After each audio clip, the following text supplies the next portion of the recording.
দর্শক আসসালামু আলাইকুম। গতকালকে আমরা একটা আলোচনায় আপনাদেরকে জানিয়েছিলাম যে এর পরের টার্গেট কি, হাদির পরে হাসনাত কিনা। রেফারেন্স আমরা না, রেফারেন্স হয়েছে ভারতীয় এক কর্নেল সোশ্যাল মিডিয়ায়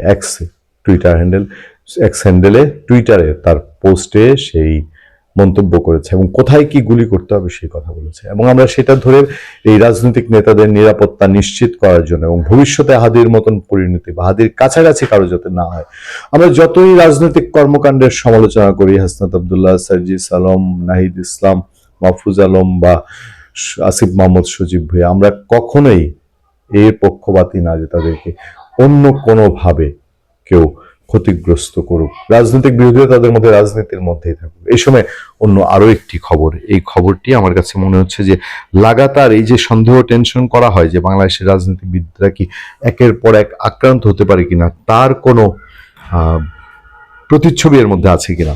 এনসিপি নেতা হান্নান মাসুদকে হত্যার হুমকি স্ক্রিনশট ভাইরাল। জাতীয় নাগরিক পার্টির সিনিয়র যুগ্ম মুখ্য সমন্বয়ক এবং নোয়াখালী ৬ হাতিয়া আসনে শাপলাকলি প্রতীকের প্রার্থী আব্দুল হান্নান মাসুদকে হত্যার হুমকি দেওয়ার অভিযোগ উঠেছে।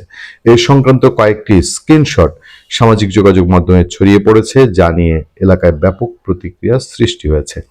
বৃহস্পতিবার রাতে ভাইরাল হওয়া স্ক্রিনশটগুলোতে চর ঈশ্বর ইউনিয়নের সাবেক চেয়ারম্যান আব্দুল হালিম আজাদের ছেলে ইসরাত রায়হান অমি এবং তার অনুসারী রূপক নন্দীর নাম দেখা যায়। ভাইরাল স্ক্রিনশটে দেখা যায় মেসেঞ্জারে ইসরাত রায়হান অমি লিখেছেন, আব্দুল হালিম আজাদকে গ্রেফতারের চেষ্টা করা হলে হান্নান মাসুদ সহ সংশ্লিষ্ট নেতাদের উত্তরাঞ্চলের চলাচল হারাম করে দেওয়া হবে এবং নেতাকর্মীরা কঠোর প্রতিক্রিয়া দেখাবে। তিনি এই বার্তাটি সংশ্লিষ্ট নেতাকে পাঠানোর কথাও উল্লেখ করেন। অন্যদিকে রূপক নন্দী তার ফেসবুক আইডিতে দেয়া পোস্টে লেখেন, হান্নান মাসুদকে আগুন নিয়ে না খেলতে সতর্ক করে হুমকি দেওয়া হয়। পোস্টে বলা হয়, আব্দুল হালিম আজাদকে গ্রেফতার করা হলে উত্তরাঞ্চলে হান্নান মাসুদের রাজনৈতিক কার্যক্রম নিষিদ্ধ ঘোষণা করা হবে।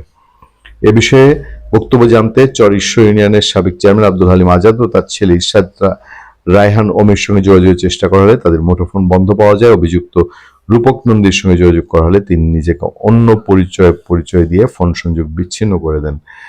হাতিয়া উপজেলা যুব শক্তির আহ্বায়ক মোহাম্মদ ইউসুফ রেজা বলেন, সম্প্রতি চর ঈশ্বর ইউনিয়নের সাবেক চেয়ারম্যান একটি চায়ের দোকানে বক্তব্য দেওয়ার সময় ইঙ্গিতপূর্ণ ভাষায় জনপ্রিয় প্রার্থীদের উদ্দেশ্যে হুমকি সূচক মন্তব্য করেন।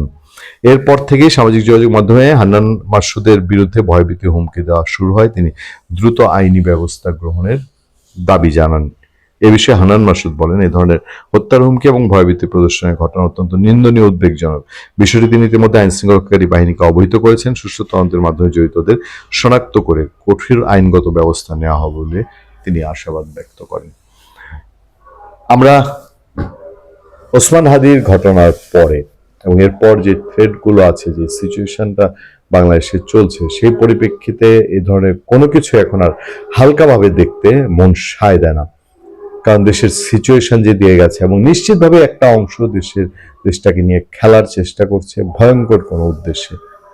ভালো থাকবেন, সুস্থ থাকবেন। আপনার সাথে আমি আতিক রহমান, পূর্ণিয়া।